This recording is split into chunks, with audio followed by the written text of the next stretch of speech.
Artist. Today we're going to be doing another comic book haul. So we're just going to go ahead and get right into it. So, first of all, we have the start of a new series here, which is The Rocketeer #1. I think this is a 5-part miniseries, and I've been really excited about this one. This is, as you all know, I love The Rocketeer. I was about 6 years old when the movie came out, and I've just tried to get my hands on everything for him. I think I have all of the comics. I just have like trade collections. I don't have like the originals, but you know, I've got most of the stories except for a few like recent runs. I know. I think there was a Mark Waid, Chris Samney one a while back. I've got to find. But yeah, let's take a minute and acknowledge this beautiful art in here. This is great. So the artist on here is Stephen Mooney, and I'm really impressed with the quality of the art. This reminds me a lot of the quality of like the DC Superman stuff in the late 80s, early 90s. So I'm really impressed with this. I can't wait to read it and to read the rest of it. So, and yeah, there are 2 different covers. That's this one. I had to order this one too. It didn't come in the shop, so that's coming. I might even try to get this too, the artist edition, just because you get to see, you know, the actual, as close as you can to the real scans of the work. And as I said, I love The Rocketeer. So, also too, there is a retailer incentive variant, a virgin variant of the cover, and my shop was nice enough to give this one to me too. So, really cool if you're into nostalgia and stuff. Highly recommend The Rocketeer.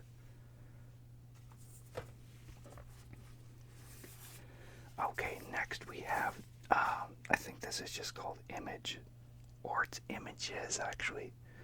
So this is a maxi series. This is one of 12, and this is a celebration of the 30 years of Image. It's like an anthology book, and it's just going to continue for 12 issues.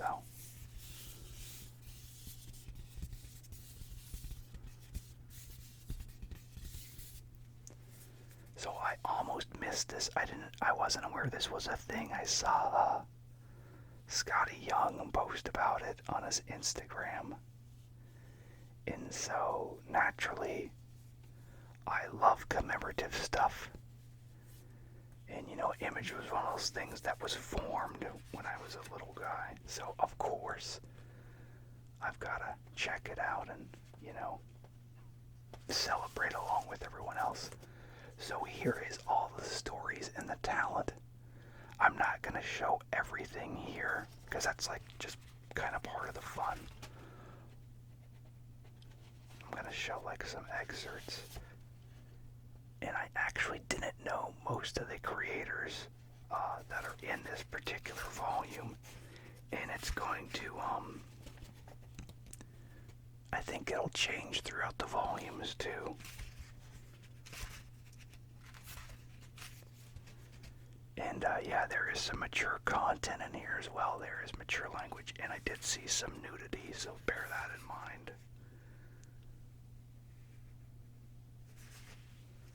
But I'm hoping they get some of the, you know, the old school creators. Here's the Scotty Young part. Kind of like a Calvin and Hobbes sort of Sunday strip feel to it.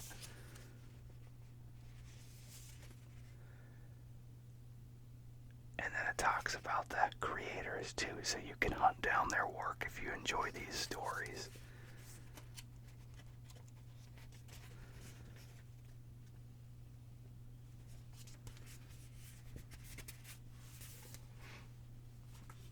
And this is, I think, let's see, I think it was just $6, yeah. So not too bad. It's got a really nice presentation, you know, it's square bound and all all this sort of stuff. So it feels like a great book. I feel most companies would charge around 10 for that. So good on them. Next we have Deathstroke Incorporated number 7.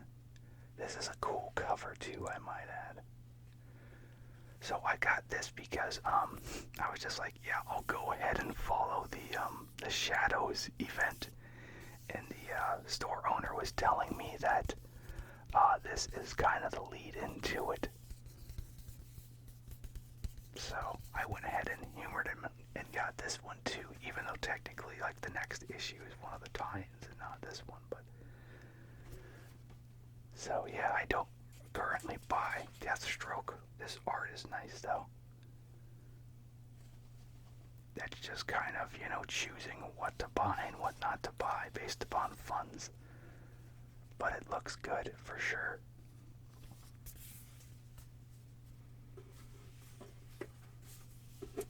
Let's see if this one is one of the War of Shadows books. Yeah, so Shadow War Alpha. This is the official start of the event. This came out actually at the end of last month, I believe, or the middle of the month. We got a nice John Boy Myers cover. And we've got some Victor Bogdanovic art, which he's a really solid artist. I love his work. He makes anything compelling, so. Remember, he was even drawing the Silencer series, and that was a great series. I feel like it could have actually gone on. I think it probably was the longest lasting out of all those new DC titles like that. But yeah, I love his stuff.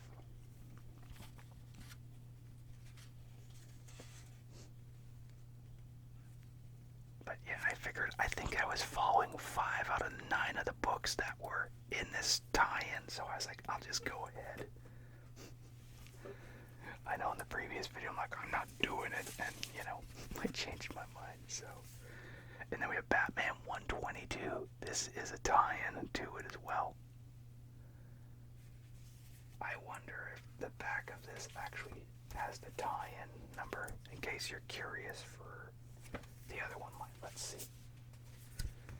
Okay, so this is the start of it here. So Batman 122, Deathstroke 8, Robin 13, and of course that one. So if I'm talking to you about it and you're interested, that's what else you've got to hunt down.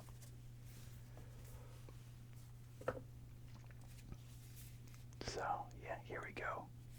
Nice variant cover here.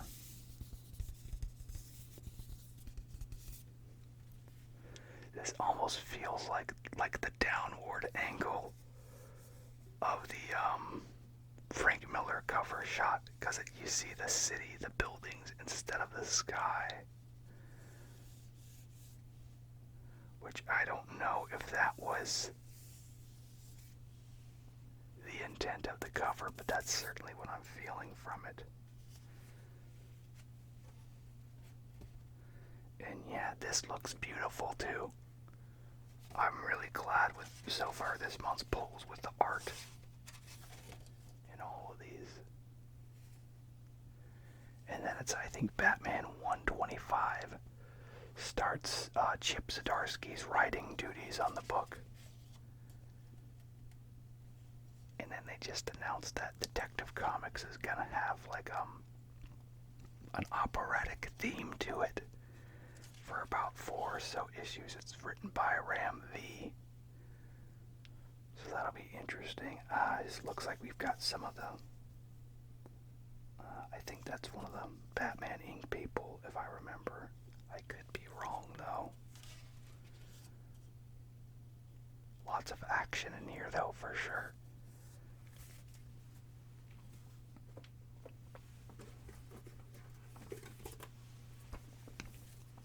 Next we have SpiderMan 238. This is the facsimile reprint.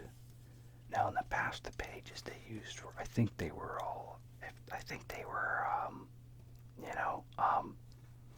just kind of the flatter static paper, so they've decided to use shiny paper on. That's kind of my only gripe, just because that kind of takes me out of the book a bit. But everything is faithfully reprinted here. But I feel when it's printed on like the glossy paper, it gives the colors like a over bright quality to them. But you know, that's just a minor gripe. This is still a cool book. If you've wanted to read through the Hobgoblin's first appearance, this is certainly the way to do it if you don't want to damage your key book or, you know, have never come into contact with it. I could swear my brother used to own this, though. Yeah, so at the end we see the suit up in the reveal.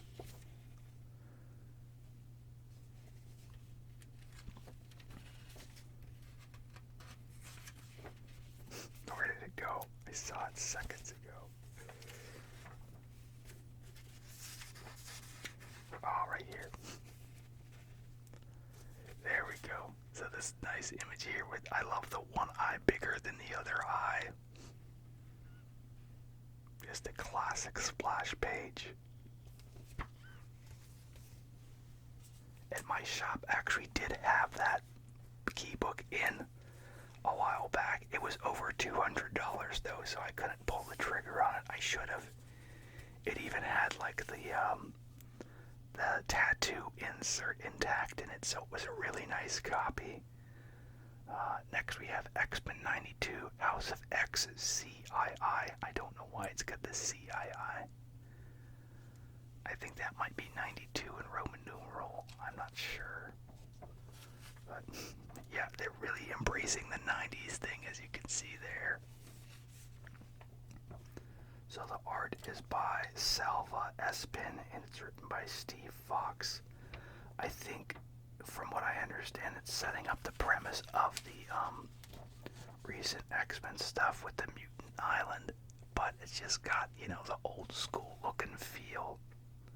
Of course, done in the new, nicer coloring here, but it still looks really good, actually. It's fun to look at. So I'm looking forward to reading this as well.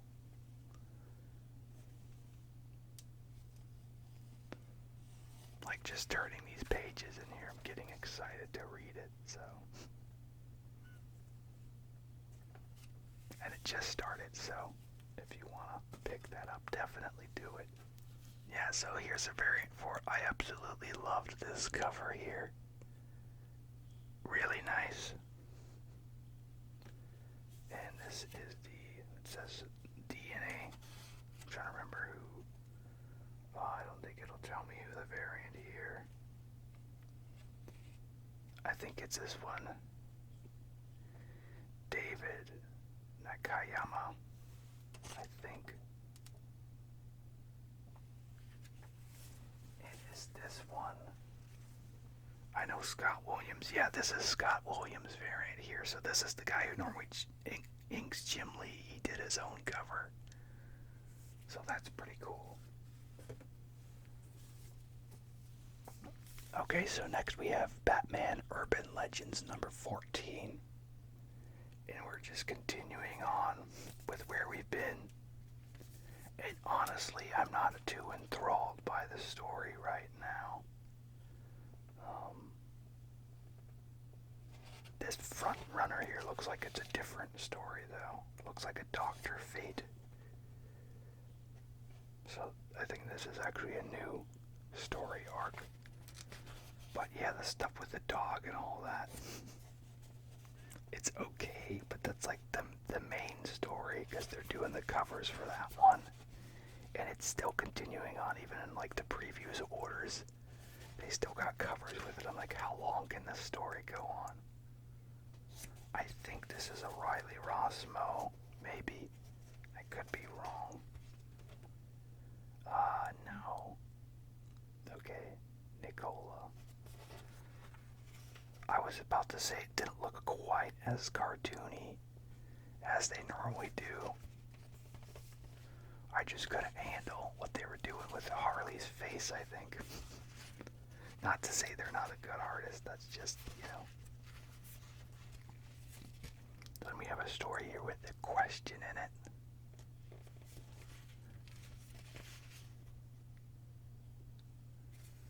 The older Batman with the blue. So yeah, this might be some new arcs in here. But the cover was deceptive. It was showing, you know, the dog on there. So I guess that's still continuing, but yeah, so there's new story arcs in here. So let's see. They might turn my opinion around then. Yeah, I've just got stale on the current or the previous arc of the Urban Legends stories.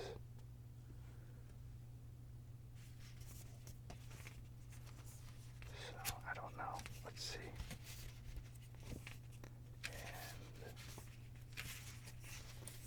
And then, yeah, there's the continuing.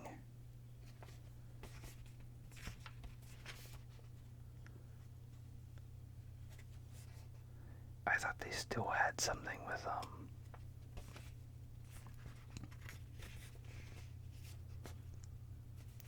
like the Constantine stuff. I thought they still had in here too. I guess not. I just binged a bunch of books.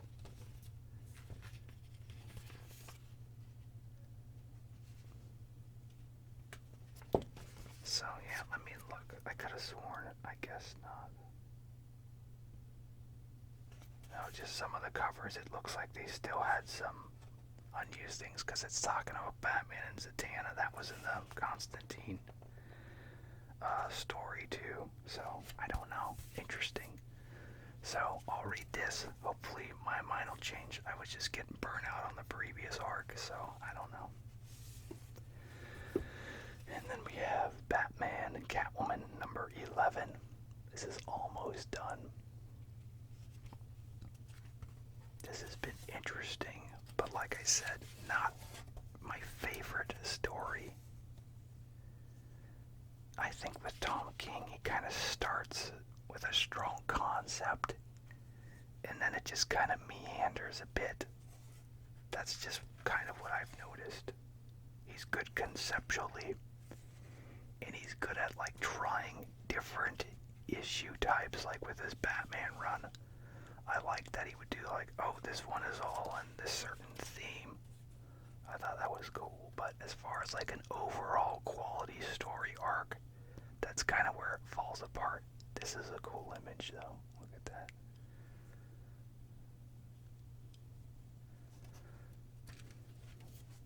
I think my major gripe with this story is just kind of all over the place. It jumps between time periods.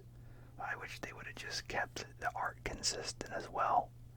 Not to say that everyone who's worked on it hasn't done great, but you know, I just like cohesion among my books. And yeah, deadlines have killed this book. You know, I think it's been going on for almost 2 years maybe. I could be wrong. But I really feel like once it's all together, it's one that you would read at Christmas time, just because all like the Christmas themes and stuff on it. Like with the Advent calendar stuff in the beginning, and each issue is named like a different Christmas carol. So, all this stuff, yeah, see? They're all Christmas carols. So.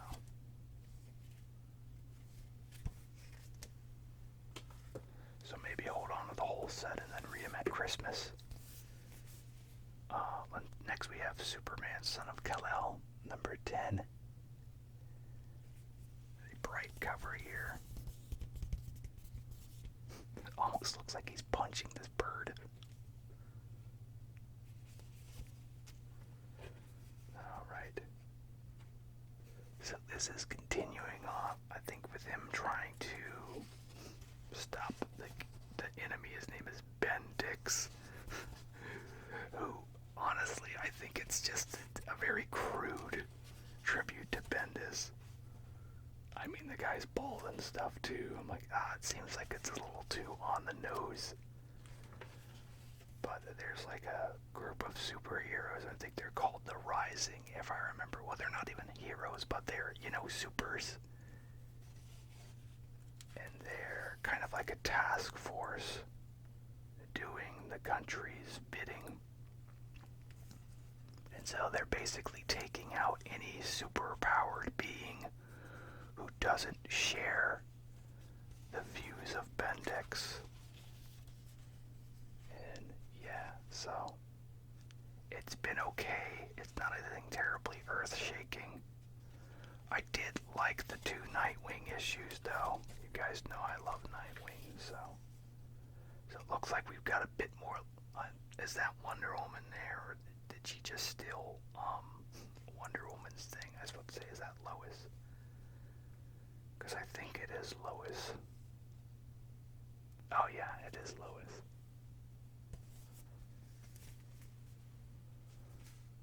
So Lois is being awesome as usual, being extra resourceful, getting a story with the lasso of truth. So next we have Batman Killing Time #2. Issue 1 of this, really brutal. Like I said, we see a version of the Riddler that's very murderous, much like he was in the new movie. So if that's kind of the way the book's going to go, I'm totally fine with that. Totally fine with it. Where's this? I just saw this silhouette here and wanted to do that. It's fine. But yeah, I liked #1 a lot. The art is solid. I hope it continues. I think this is just a 6-issue series too, so hopefully it's fully formed or close to done on the production side and we're not going to get many delays. So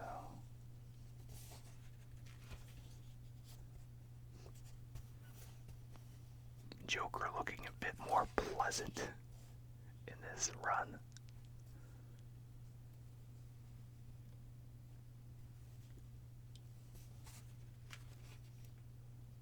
And we see a big pool of blood here.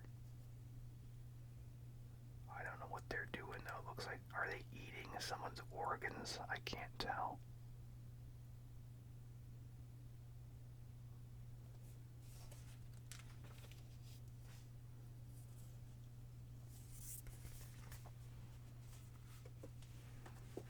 Okay, next we have Batman 89.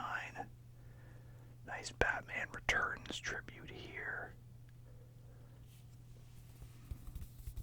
This one's not even cardstock. I just felt like doing that. And this is almost done as well. I just pre-ordered the last issue to it. So yeah, it's been fun to read these. It's really highlighting the characters who were not in the movie but could have been in the Burton movies. So not really a ton of Batman action, but it's fun to see what could have been with these other characters.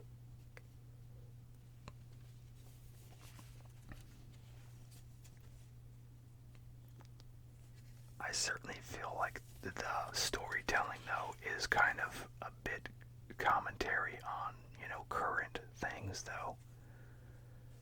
So that piece of it, I feel they could have done better by just focusing on kind of leaving it in that evergreen sort of bubble that the first 2 were in. Because even though, yeah, this has some stylistic things from that era, I don't know, it just doesn't really read fully to me like how those movies felt. But I mean, that's just nostalgia too, but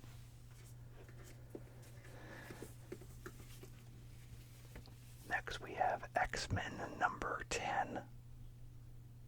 Is this Lady Deathstroke on the cover here? I think so.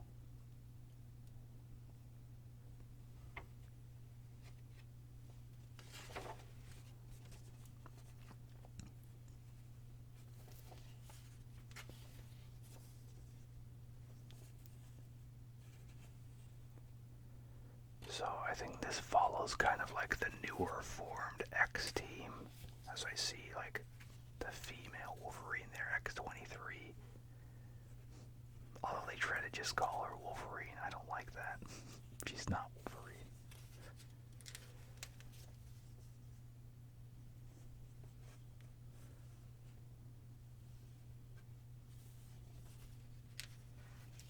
Yeah, that is her.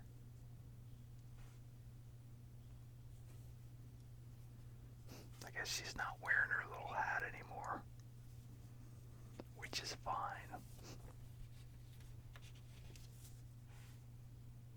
So yeah, it looks like the fight here is really kind of the focal point of the issue, based upon the cover and stuff, obviously.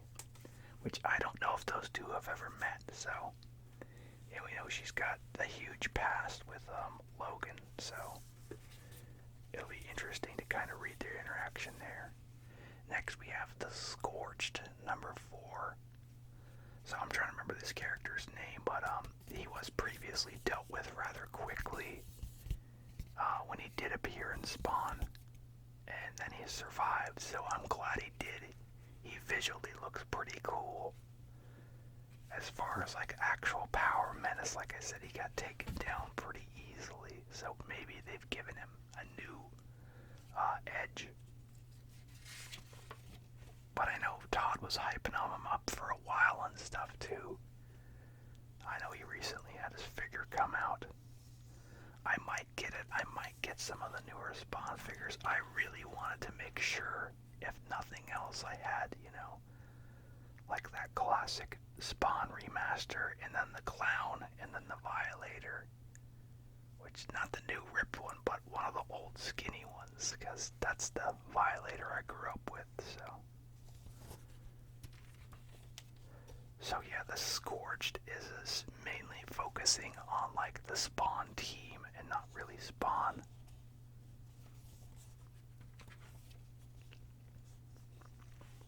And the threats are just kind of all overlapping a bit. So it's really hard for me to pinpoint everything. But it's been interesting. I'm enjoying all the extra Spawn content each month. And then Todd is slowly, well not slowly, he's ramping up his collection stuff too. So number 3 Compendium, just pre-ordered that, so that's going to be 100 through issue 150. And I think that retails for $60.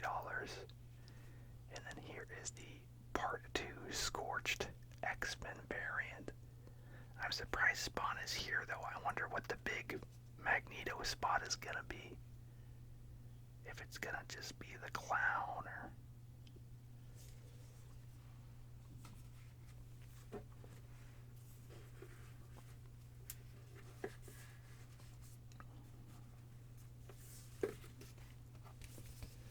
And then we have King Spawn. So yeah, this is the main one you want to be reading.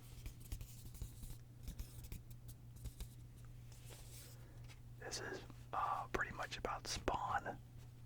They're trying to get Spawn to take the position of the throne, but he doesn't want it. Because if he gets it, then there's like a power shift and all sorts of instability and all this crazy stuff. I think this is a new artist on this book too. It's been a different guy in the past, I think. This seems like a grittier visual than the previous ones. Thomas Nachlik. I haven't heard of them, I don't think. And then Sean Lewis, it looks like. Maybe, no. Oh no, it just says of Magnus Art, so that must be like a studio where they employ quite a few different guys. It's interesting to see Spawn in the snow, though.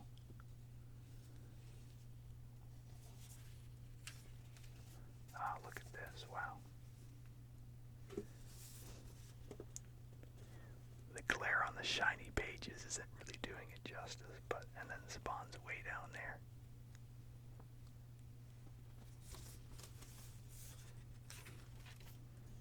And then I've already got the lights angled where there's not a huge glare on the pages, so the throne there. His wife. I think they're trying to tempt him to show him what could be here. Maybe this is a future premonition. We see some of the team laid out here around him.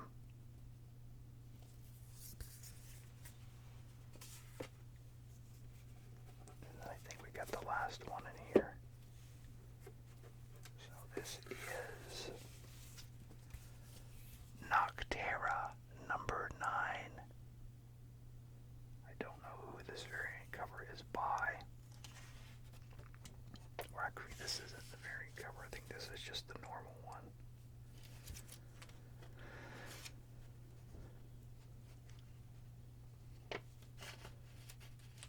But yeah, I think at this point, Blacktop Bill is joining forces with them for a greater threat.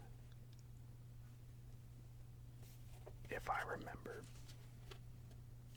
So that's Blacktop Bill there. He's totally black except for his teeth.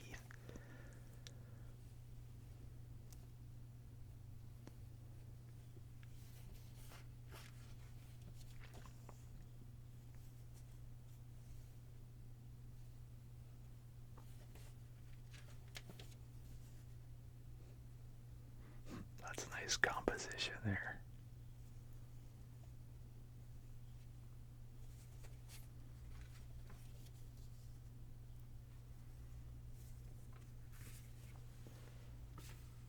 Alright, well, that's gonna do it for me. Make sure to like, comment, subscribe. Let me know what you want to see. And as always, you all have a super